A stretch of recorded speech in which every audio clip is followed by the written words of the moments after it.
નમસ્કાર, આપ જોઈ રહ્યા છો ડે સ્પેશિયલ ને હું છું જય શર્મા ને આજે વાત કરવાની છે સ્થાનિક સ્વરાજની ચૂંટણીને લઈને જે પરિણામો સામે આવ્યા છે તે પરિણામોની અંદર ભાજપનો ભવ્ય જીત થયો છે તો કોંગ્રેસનો ક્યાંક સફાયો થયો છે। કેટલીક બેઠકો જે મહત્વપૂર્ણ હતી ત્યાં કંઈક અલગ જ પરિણામ જોવા મળ્યું છે। કુતિયાણા બેઠક ઉપર આપણે જોઈ હતી કે વાત કરી હતી કે કુતિયાણા બેઠક ઉપર ખાસ કરીને 30 વર્ષનો રેકોર્ડ તૂટ્યો છે તો જૂનાગઢ મનપામાં 6 વાર ડેપ્યુટી મેયર રહેલા ગિરીશ કોટેચાના પુત્ર પાર્થ કોટેચાની પણ હાર થઈ છે।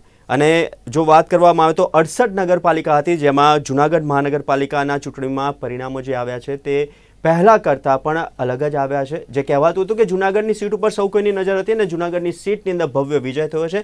કેવું રહ્યું આ ચૂંટણી પર્વ અને તેને લઈને આપણે વાત કરવાના છે ને આપણી સાથે જોડાયા છે ગેસ્ટ પેનલની અંદર પ્રશાંત ત્રિપાઠી નેતા ભાજપ, સાથે જ પ્રશાંત ગઢવી રાજકીય વિશ્લેષક અને હિરેન બેંકર નેતા કોંગ્રેસ। ત્રણે ત્રણ મહાનુભાવોનું સ્વાગત છે। પ્રશાંતભાઈ, જે રીતના આપણે અગાઉ પણ વાત કરી હતી, મતદાન વખતે બી વાત કરી હતી ને ત્યારબાદ પણ વાત કરી હતી, તો ચૂંટણીનો રૂખ કઈ તરફ આપણે અગાઉ પણ વાત કરી હતી, તો અપેક્ષા પ્રમાણે પરિણામ છે, શું કહેવું આપનું? પ્રશાંત ગઢવી કે પ્રશાંત?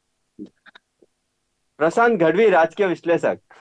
ઓકે, નહીં, ડેફિનેટલી જ્યારથી સ્થાનિક સ્વરાજની ચૂંટણી જાહેર થઈ ત્યારથી આપણે ચર્ચા કરતા હતા કે ચૂંટણી આવી કાઇન્ડ ઓફ સેમીફાઇનલ કહેવાય, કારણ કે સ્થાનિક સ્વરાજ એટલે સાચા અર્થમાં સાચા મતદારો જે સુશાસનનું મૂલ્યાંકન કરે અને મૂલ્યાંકનના આધારે વોટ આપે।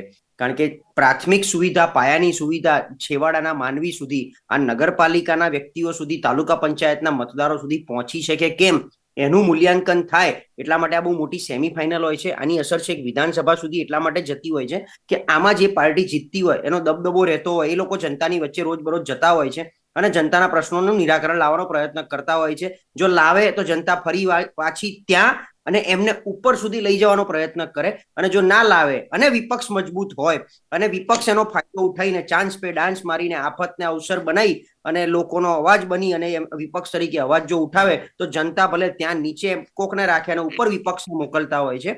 આજની આ ચૂંટણીના ઘણા બધા સેટ અને અપસેટ વાળા પરિણામો, પણ ઓવરઓલ તમે જુઓ તો ભાજપનો ભવ્ય વિજય થયો છે। જે ગઈ વખત હું દિલ્હીમાં એવું બોલતો હતો કે ભાઈ કોંગ્રેસની ખૂબ અથાગ મહેનતથી ભારતીય જનતા પાર્ટીનો વિજય, એમ આમાં કોઈની કોઈ મહેનત નહીં, પણ ભારતીય જનતા પાર્ટીની અવિરત ચાલતી પ્રવૃત્તિઓ, કારણ કે એટલા માટે અવિરત કહેવું પડે કે ભાજપ સતત ઇલેક્શન મોડમાં રહીને પણ ક્યાંક લોકોની વચ્ચે કામ સાંભળવું નહીં સાંભળવું આ છે તે છે પણ લોકોની વચ્ચે હોય, જ્યારે કોંગ્રેસના અમુક ટિપિકલ એના એજ જે નાના મોટા ત્રુટીઓ જે ઘણા સમયથી ચાલતી આવે છે, ક્યાંક જૂથબંધી હોય, ક્યાંક ટિકિટની વાત હોય, ક્યાંક એમના નબળા નેતાગીરીની વાત હોય। કારણ કે અમારા હિરેનભાઈ તો બહુ સબળા નેતા છે, અહીંયા આવીને ઝાક ઝીલે છે, પણ પછી એ હિરેનભાઈ એમની ઉપર જે એમના નેતૃત્વ છે એમની આગળ કંઈ એમનું પેલું ના હોય, એટલે આ બધું ઓવરઓલ ભેગું થતું હોય છે। ઘણા બધા પરિણામ એમાં જેમ તમે જ વાત કરી કે કાંધલ જાડેજાથી લઈ જયેશ રાદડિયાથી લઈ અને ઘણા બધા અપસેટની બહાર આજનું આ પરિણામ ભારતીય જનતા પાર્ટી માટે સારું છે અને ગઈ વખત જે હતું ઓલમોસ્ટ એટલું જ અથવા એના કરતા બી થોડું એની લગોલગ આવ્યું છે। હવે આ પરિણામ બહુ બધી રીતે આંખો ખોલી રહ્યું છે, ઇવન ભાજપનું પણ, કારણ કે અપક્ષમાંથી જે લોકો જીત્યા છે એ બધા ભાજપમાંથી છૂટા પડીને આવ્યા છે। ક્યાંય કોઈ સ્ટાન્ડર્ડ અપક્ષ નથી, જે આવ્યા છે ભાજપની નારાજગીમાંથી બહાર આવ્યા હતા, ભાજપમાં એમને ટિકિટ ના મળી અને એટલે અપક્ષ લડ્યા અને પાછા એ લોકો જીત્યા છે। તો બની શકે જીત્યા છે તો સમર્થન આપશે, કાં તો એમના અપક્ષ તરીકે 5 વર્ષ એ લોકો રહેશે ને ટકી રહેશે અને કામ કરશે। કોંગ્રેસને જે કહેવાતી એક મળી છે અને એક એટલે સલાયાની એક સમાજવાદી પાર્ટી લઈ ગયું છે, હજી એકમાં અસમંજસ હતી, કદાચ એનું પિક્ચર મારી આગળ આવ્યું નથી ક્લિયર થઈને। સો ઓવરઓલ યસ, ભારતીય જનતા પાર્ટીની અથાગ કાયમ જનતાની વચ્ચે રહેવાનો જે કામ થયું હોય કે ના થયું હોય, આજે રાજકોટનો ટીઆરપી કાંડ હોય, બરોડાનો હરણી કાંડ હોય, ક્યાંક એ લોકો જનતાની વચ્ચે ગયા, ભલે ગાળો ખાધી, ભલે જનતાએ ક્યાંક એમને નકાર્યા કે ભાઈ પ્લીઝ આવશો નહીં, ક્યાંક બેનરો પણ માર્યા કે અહીંયા નેતાઓ આવવું નહીં, અને 12 માસ જેની ફરિયાદ હોય, નળ ગટર રસ્તા પાણી, વરસાદી પાણીની સમસ્યા, ગંદકી, આ બધા સમસ્યા હોવા છતાં પણ ભાજપના મંત્રી કક્ષાના નેતાઓ ત્યાં ગયા, લોકોએ બે હાથ જોડીને કદાચ પાછા મોકલ્યા, પણ પાછા મત આપીને પાછા તો લઈ આવ્યા છે, એ આપણી સામે છે। પ્રશાંતભાઈ, જે રીતના તમે કીધું ને, હિરેનભાઈ તમારી પાસે આવવા માંગીશ। ભાજપનો ભવ્ય વિજય થયો છે, કોંગ્રેસનો સફાયો થયો છે, એક બેઠક સામે આવી છે અને પ્રશાંતભાઈએ બહુ સારી જ વાત કહી કે આટલી બધી સમસ્યા છે, આટલા બધા પ્રશ્નો છે, આટલો બધો વિરોધ, પણ વિપક્ષ ક્યાં? કેમ કે જ્યારે ભાજપને આટલા બધા પ્રશ્નો સામે આવી રહ્યા હતા, જે પ્રાથમિક સુવિધાના પ્રશ્નો છે, જે પ્રાથમિક પ્રશ્નો છે, જે રીતના પ્રશાંતભાઈએ બી કીધું, તો આટલા બધા પ્રશ્નો સામે આવે છે એને લઈને ઘણી બધી જગ્યાએ આપણે જોતા હોય છે કે પ્રચાર પ્રસાર કરવામાં આવી રહ્યો છે અને ક્યાંક અનશન પણ કરવામાં આવે છે અને ક્યાંક વિરોધ પણ કરવામાં આવે છે, પણ વિપક્ષ આ બધા મુદ્દાઓ લઈ નથી શકતું અને લે છે તો ક્યાંક છોડી દેતું હોય તેવું લાગે છે, કારણ કે જે પ્રમાણેના બેઠક આવ્યા છે એ પ્રમાણે તો સીધું જ ચિત્ર આવું દેખાઈ રહ્યું છે. જયભાઈ, જે પ્રકારની અત્યારે ઇલેક્શન સ્થાનિક સ્વરાજ ચૂંટણીમાં પરિણામ ચોક્કસપણે અપેક્ષાથી વિપરીત છે, પણ રકાસ થઈ ગયો અને સંપૂર્ણ ધોવાઈ ગઈ ને કોંગ્રેસ ક્યાંય છે નહીં ને એ પ્રકારનું તમે થોડુંક એનું ગયા વખતનું ઇલેક્શન કમ્પેરિઝન કરો તો એ પ્રકારના રિઝલ્ટમાં બહુ ખાસ વધારો એટલા માટે થયો નથી. તમે જો જુનાગઢની નગરપાલિકાની વાત કરીએ, મહાનગરપાલિકા, તો 2018માં કોંગ્રેસ પાસે 77 ધારાસભ્યો, 3 અપક્ષ ધારાસભ્યો, એમ કે 80 ધારાસભ્યો હોવા છતાં એક સીટ આવી હતી માત્ર. અત્યારે 11 સીટો પર કોંગ્રેસ છે.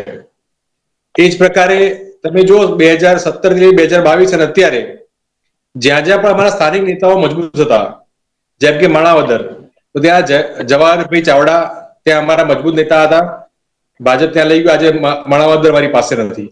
એવી જ પ્રકારે રાજુલાના અમરીશ ડેર, જે અમારા ત્યાં સ્થાનિક હતા, રાજુલાની જે નગર પંચાયત માટે કામગીરી કરતા હતા, એ ભાજપ લઈ ગયા, એટલે રાજુલા હવે સીટ અમારી પાસે નથી. એટલે ભારતીય જનતા પાર્ટીએ સામ દામ દંડ ભેદ તોડ જોડ તમામ વસ્તુઓ ઉપયોગ કરી અને આ પર્ટિક્યુલર ઇલેક્શનમાં લોકશાહીમાં માનવામાં ના આવે એ પ્રકારના હથકંડાઓ આપણે જોવા મળ્યા છે. રૂપિયાના કોથળા તમારા કેમેરાની નજરે અમે જોયા છે. લોકોને અપહરણ કરી દેવાના અને બેસાડી દેવાના, એટલે પહેલું પગથિયું જે કહેવાય, લોકશાહીનું પહેલું પગથિયું જે કહેવાય, જ્યાં ફોર્મ ભરવા જઈએ ત્યાંથી માંડીને ઇલેક્શન પૂરું થયા પછી વિજય સરઘસ નીકળે જુનાગઢમાં, ત્યાં પણ પથ્થરમારો થાય, આ પ્રકારની ઘટનાઓ આ ગુજરાતમાં આપણે જોઈ છે. ચોક્કસપણે જે પરિસ્થિતિ છે આજે પણ ત્યાંની ત્યાં જ છે. 100 થી વધારે નગરપાલિકાઓ એવી હતી કે જેમાં વીજ બિલ આપવાની પણ પરિસ્થિતિ નથી, કર્મચારીઓ રૂપિયા આપવાના પૈસા નથી, અને આ જ અણઘડ વહીવટ લોકોએ જોયો છે. તેમ છતાં અત્યારે જે કોઈ પણ ગુજરાતમાં કોંગ્રેસના ઉમેદવારો જીત્યા છે, ભારતીય જનતા પાર્ટીના ઉમેદવાર જીત્યા છે કે અપક્ષ જીત્યા છે, આ તમામને અભિનંદન પાઠવું છું. અને કોંગ્રેસ પક્ષ એ તમામ મુદ્દે, એ સંસદ હોય, સડક હોય કે વિધાનસભા હોય, એ અવાજ ઉઠાવતું રહેશે, લોકોના પ્રશ્નોને વાચા આપતું રહેશે. એ જેમ પ્રશાંતભાઈએ કહ્યું કે હરણી કાંડ હોય કે ટીઆરપી ગેમ ઝોન કાંડ હોય, મોરબી કાંડ હોય, આ તમામ કાંડને ઉજાગર કરતું રહેશે. બ્રિજ તૂટે, પેપર ફૂટે કે રાજકોટમાં બનતી ઘટનાઓ હોય, આ તમામમાં કોંગ્રેસ પક્ષ એ લોકોની વચ્ચે રહેશે. હા, ચોક્કસપણે માનીએ છીએ કે અમારી ક્યાંક ત્રુટીઓ રહી છે, જેના કારણે આ પ્રકારના રિઝલ્ટ એ અમારી સામે આવ્યા છે, જે અપેક્ષિત નહોતા. અમે આગામી દિવસોમાં વોર્ડથી લઈને તમામ વિસ્તારોમાં સંગઠનને મજબૂત કરવાની કામગીરી અને લોકોના પ્રશ્નોને વાચા આપવાની કામગીરી કરતા રહીશું. પ્રશાંતભાઈ ત્રિપાઠી, તમારી પાસે આવવા માંગીશ કે ભવ્ય જીત અને સાથે જ કોંગ્રેસ દ્વારા અનેક વાર આક્ષેપો લગાવવામાં આવે છે સામ દામ દંડ ભેદની નીતિ, તેને લઈને શું કહેશો સૌથી પહેલા? અને ભવ્ય જીતના મુખ્ય કારણો આપ શું માનો છો? સૌ પહેલા તો હું આપની ચેનલના માધ્યમથી ગુજરાતની કરોડો જનતા અથવા સ્થાનિક સ્વરાજ્યની ચૂંટણીમાં જેટલા મતદારોએ ઉમળકાભેર મતદાન પણ કરી અને આજે ભારતીય જનતા પાર્ટી પર પુનઃ એક આશીર્વાદ અને સ્નેહનો જે વરસાદ કર્યો છે, ભારતીય જનતા પાર્ટી ઉપર વિશ્વાસ મૂકે છે. આદરણીય નરેન્દ્રભાઈના નેતૃત્વમાં, આદરણીય નરેન્દ્રભાઈની ગેરંટીમાં, આદરણીય ભૂપેન્દ્રભાઈ પટેલની રાજ્ય સરકારમાં અને આદરણીય પાટીલ સાહેબની જે સંગઠન પુનેતા હતી, એનો જે વિજય થયો છે, ભારતીય જનતા પાર્ટીના કાર્યકર્તાની રાત દિવસની મહેનત અને કમિટમેન્ટ, જેમ ગઢવી સાહેબે શરૂઆતમાં કીધું કે ભાજપ 12 મહિના ઇલેક્શન મોડમાં જ હતું. ખરેખર આ પરિણામનું જે મૂળભૂત કારણ છે એ પણ એ જ છે. ખરેખર એક સાદી ગુજરાતી ભાષામાં કહું તો અમારા માટે સત્તા એટલે જરૂરિયાતમંદો માટેની સત્તા હોય, અને કોંગ્રેસ ઓલવેઝ સત્તા એટલે સત્તાને જરૂરિયાત સમજી ગયા. મને જાણીને દુઃખ થાય છે કે 140 વર્ષ જૂની કોંગ્રેસ પાર્ટી આજે આટલા મોટા લોકતંત્રની જે બંધારણીય સત્તાઓ હોય, બંધારણીય સંસ્થાઓ હોય, તો પોતે હારી જઈએ. આજે અમે પણ જ્યાં પણ આજે હારજીત તો રાજકારણમાં સ્વાભાવિક વસ્તુ છે, તો હારવાના મનોમંથનના બદલે આજે તમે સામ દામ દંડ ભેદ સંસ્થાઓ પર પ્રશ્નો ઉઠાવો, અરે ભાઈ તમે પ્રજાએ તમને કેમ રિજેક્ટ કર્યા એના કારણોમાં જાઓ. તમે એક સકારાત્મક વિપક્ષની ભૂમિકા અદા કરી. અને આજના વિજયનું જો મુખ્ય કારણ કહું તો ભારતીય જનતા પાર્ટીની જે સહી દિશા સ્પષ્ટ નીતિ, આદરણીય નરેન્દ્રભાઈ મોદીનું જે નેતૃત્વ, જે સુશાસનની વાત ગઢવી સાહેબે કરી, તો ભારતીય જનતા પાર્ટીએ કેન્દ્રથી માંડી અને સ્થાનિક સ્વરાજ પ્રજાએ અમને તક આપી, તો અમે સુશાસન અમે ચરિતાર્થ કરીને બતાવ્યું છે. અને એટલા માટે આજે આપણી સ્ક્રીન ઉપર આ પરિણામો દેખાઈ રહ્યા છે. તો પ્રશાંતભાઈ, આપનું માનવું છે કે આ જેટલી બી ભવ્ય જીત થઈ છે તેની પાછળના મુખ્ય કારણો એક લાઈનમાં શું કહેશો? કારણ કે એના પછીનો મારો સવાલ એની ઉપર જ છે.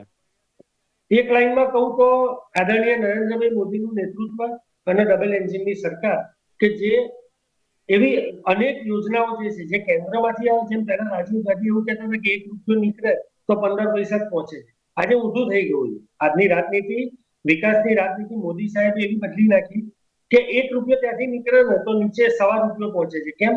કારણ કે ત્યાં આગળ ડબલ એન્જિનની રાજ્ય સરકાર હોય છે, જે 4 આના એડ કરી અને પ્રજા ઉપયોગી કામમાં, લોક કલ્યાણના કામમાં, લોકોને હિત થાય એવા કાર્યોમાં એ 1 રૂપિયો 1.25 રૂપિયો થઈ અને વપરાઈ રહ્યો છે. આ જ એક જીતનું કારણ છે. પ્રશાંતભાઈ ગઢવી, તમારી પાસે આવવા માંગીશ કે આપણે જ્યારે પણ વાત કરતા હોય છે ત્યારે માઇક્રો મેનેજમેન્ટની વાત થાય છે, પક્ષની વાત થાય છે, તેની પક્ષની જે ઓલવેઝ ઇલેક્શન મોડમાં રહેતા હોય છે તેની વાત થતી હોય છે. પરંતુ ક્યાંક ને ક્યાંક આ સ્થાનિક સ્વરાજ્યની ચૂંટણી હતી, તેમાં બેઠકો જે હતી અને સાથે જ ત્યાંના સ્થાનિક ઉમેદવારો ઉપર વધુ પ્રભુત્વ હોય છે. પરંતુ ભાજપ હર વખતે એવું જ કહેતું હોય છે કે નરેન્દ્ર મોદી, નરેન્દ્ર મોદી, નરેન્દ્ર મોદી. તેને લઈને શું કહેશો? કેમ કે ઉમેદવાર છે, પાર્ટી એક છે, સભ્યો એક છે, આપણે એની ના નથી કહેતા, પરંતુ હર વખતે કંઈ પણ જીત થાય તો નરેન્દ્ર મોદી. તો આ ઉમેદવારોનું શું, તેને લઈને શું કહેશો? ચોક્કસ હું જવાબ આપું, પણ જસ્ટ આપની જાણ માટે કે યોગેશભાઈ ચુડગર માનનીય આપણી સાથે પણ જોડાઈ ગયેલા છે, એટલે કદાચ એક કનેક્શન, બરાબર? હા, કનેક્ટેડ છે.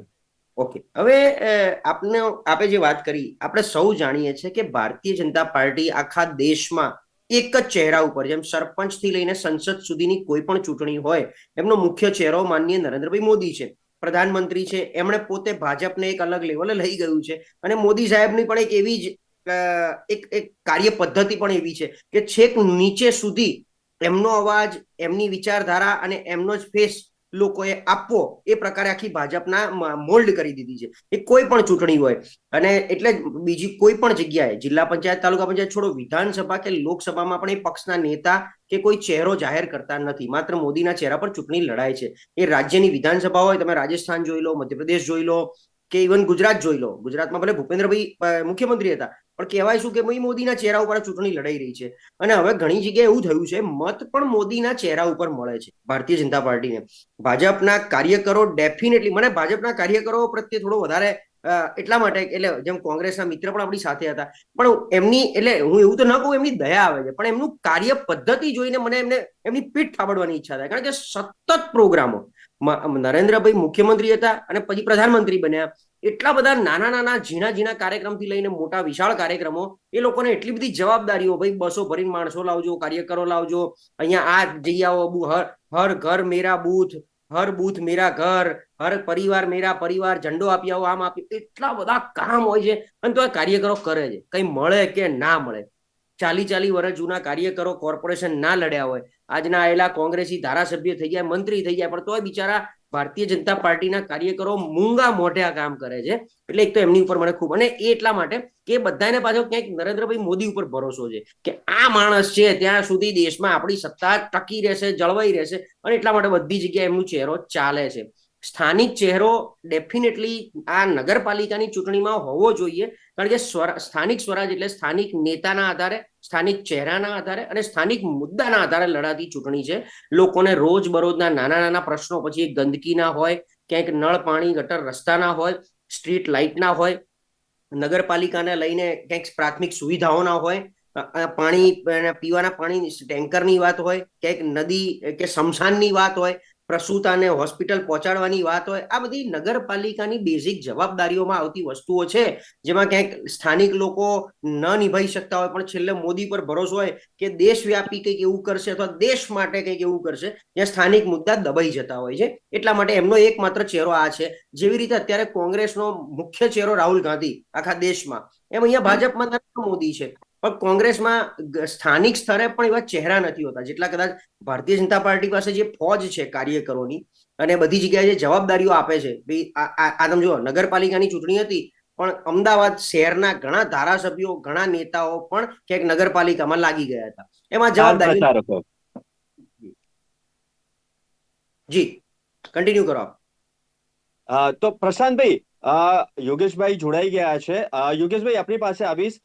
જે રીતના પ્રશાંતભાઈએ બી કીધા કે સ્થાનિક મુદ્દાઓને લઈને વિરોધ જોવા મળી રહેતો હોય છે, ઘણી જગ્યાએ આપણે જોયા હોય છે કે જે પ્રાથમિક જરૂરિયાતો છે તે પણ પૂરી નથી પાડવામાં આવતી, તો પણ આ પ્રકારનું રિઝલ્ટ સામે આવ્યું છે.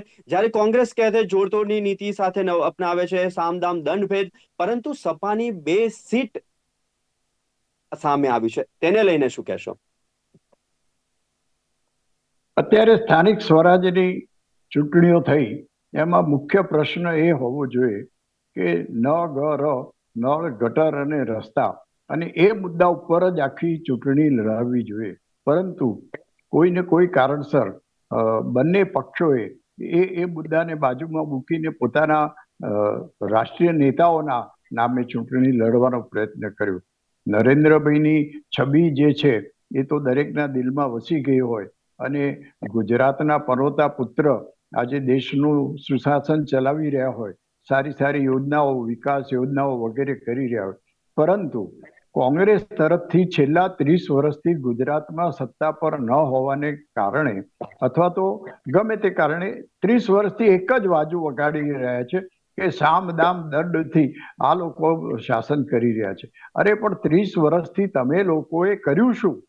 તમારી સત્તા નહોતી એ વાત સાચી, પણ સેવાના કયા કામો કર્યા, પ્રજાના કયા કામો કર્યા? હા, ભારતીય જનતા પાર્ટી આમ કર્યું ને ભારતીય જનતા પાર્ટી આમ કર્યું, એ તમે એક બાજુ વગાડ્યા કરો તો લોકો સાંભળીને થાકી ગયા છે. પણ તમે પ્રજાના કામો, ભલે સત્તા પર ન હોય પણ એક સેવાના કામો તો ઉપાડી લો.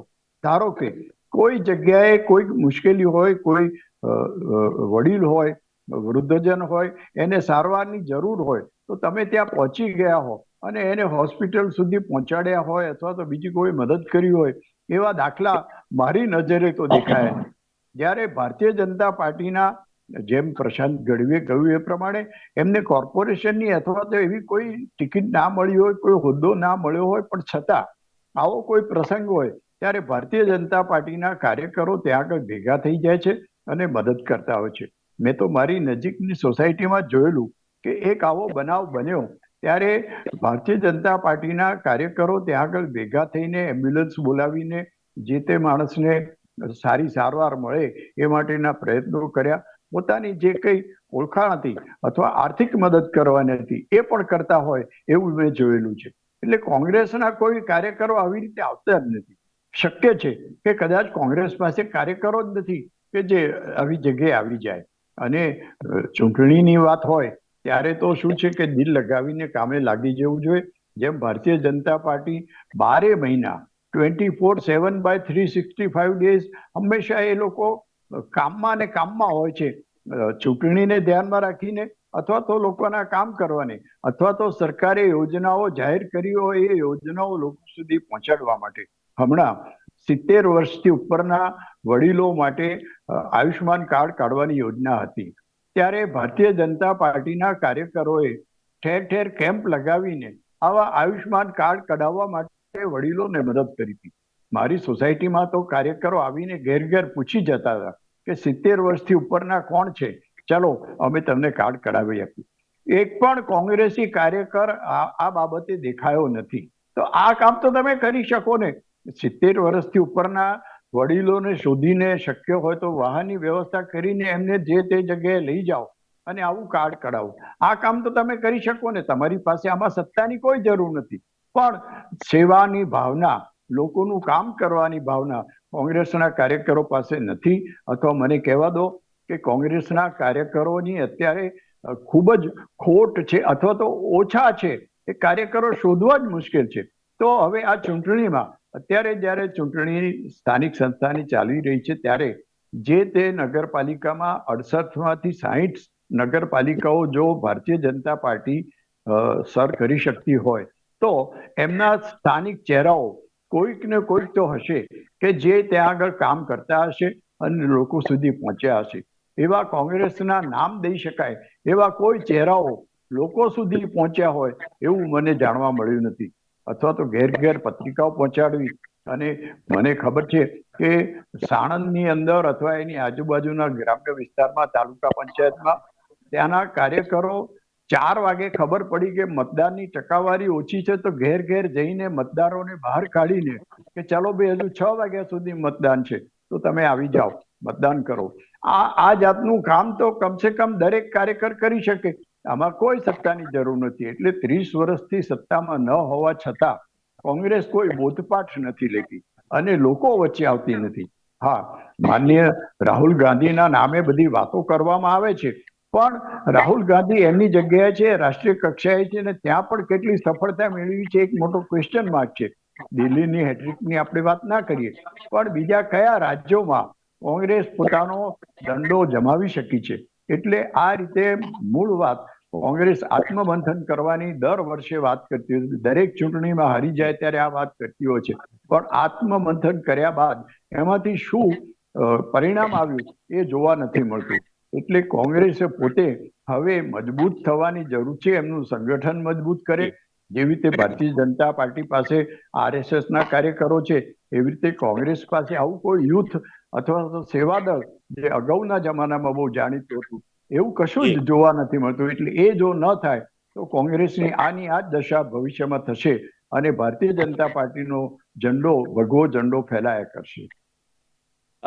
પ્રશાંતભાઈ ત્રિપાઠી, આપની પાસે આવવા માંગીશ કે જ્યારે પણ ઇલેક્શનની વાત આવે છે ત્યારે હંમેશા કહેવામાં આવતું હોય છે માઇક્રો મેનેજમેન્ટ, ગ્રાસરૂટ થી ઉપર સુધીની તમામ લોકોની નજર. તો શું આમાં પણ ઓનલી મોદી મેજિક જ? ના, ચુરગર સાહેબે બહુ સરસ વાત કરી અને એમણે મારી ચૂક પણ સુધારી. મારી ભૂલ થઈ ગઈ. જ્યારે તમે એક વાક્યમાં જીતના કારણ પૂછે ને તો અગત્યની વસ્તુ હું ચૂકી ગયો હતો, એ કે ભારતીય જનતા પાર્ટીના કાર્યકર્તાઓના અથાગ પરિશ્રમ આ સૌથી મોટું કારણ છે. અને જે તમે બૂથ મેનેજમેન્ટની વાત કરો, અમારા માટે નોર્મલ પ્રક્રિયા થઈ ગઈ. જેમ ગઢવી સાહેબે કીધું કે ભાજપનો કાર્યકર 12 મહિના લાગેલો જ હોય, આ કાર્યક્રમ તે કાર્યક્રમ. ચુરગર સાહેબે જે રીતે કીધું, તો હું એવું માનું કે કોઈ બી રાજકીય પાર્ટીના કાર્યકર્તા તરીકે તમે જયારે આટલા કનેક્ટેડ રહો લોકો સાથે, તમે એમના ફેમિલી મેમ્બરની જેમ. એટલે તમે જે માઇક્રો મેનેજમેન્ટની વાત કરો છો કે કદાચ ઓન પેપર તમને વાંચવા કે બૂથ મેનેજમેન્ટ, પેજ સમિતિ, પણ એ ખરેખર અમે કાર્યાન્વિત કરીએ છીએ. અને એ જે બૂથનો કાર્યકર્તા હોય એના બૂથમાં આવતા જેટલા પણ લોકો છે, પરિવારો સાથે રોજબરોજ વિધાઉટ ઇલેક્શન એમની સમસ્યાઓ હોય, એમના સારા પ્રસંગ હોય, એમના દુઃખદ પ્રસંગ હોય, એમાં સહભાગી થતા હોય. અને ક્યાંક ને ક્યાંક જ્યારે કોઈ પણ ચૂંટણી આવતી હોય તો એ સહજ રીતે એ જે મતદાર હોય છે એ ભારતીય જનતા પાર્ટીને પોતાનો વિશ્વાસ મૂકી અને સ્નેહ અને આશીર્વાદ આપતો હોય છે. આ એક મુખ્ય કારણ છે અને આ જ અમારું માઇક્રો મેનેજમેન્ટ છે, જેના માટે અમારે કદાચ બહુ પ્રયત્નો નથી કરવા પડતા. કારણ કે ભારતીય જનતા પાર્ટીની પરંપરા, ભારતીય જનતા પાર્ટીના સંસ્કાર અને ભારતીય જનતા પાર્ટીનો જે રીતે જન્મ અને ઉદય થયો છે એના મૂળમાં જ આ વસ્તુ છે કે તમે પ્રજા સાથે કનેક્ટ થો. પ્રશાંતભાઈ, આપને અટકાવવા માંગીશ કારણ કે સમયનો અભાવ છે. અને જે પ્રમાણે આજના આંકડાઓ સામે આવ્યા, ભવ્ય જીત જોવા મળી, કોંગ્રેસનો સફાયો થયો છે. અને આજ મુદ્દે આપ તમામ મહાનુભાવો, પ્રશાંતભાઈ ગઢવી, પ્રશાંતભાઈ ત્રિપાઠી, સાથે જ ચુડગર સાહેબ અને બેંકર સાહેબ જોડાયા તે બદલ ખૂબ ખૂબ આભાર. તો સ્થાનિક સ્વરાજ્યની અંદર ભવ્ય જીત બાદ શું સ્થાનિક પ્રશ્નો અને સ્થાનિકોની સમસ્યાનો હલ આવશે કે નહીં તે તો આવનારો સમય જ બનાવશે. દેશ સ્પેશિયલમાં બસ આટલું જ. મને આપશો રજા. નમસ્કાર.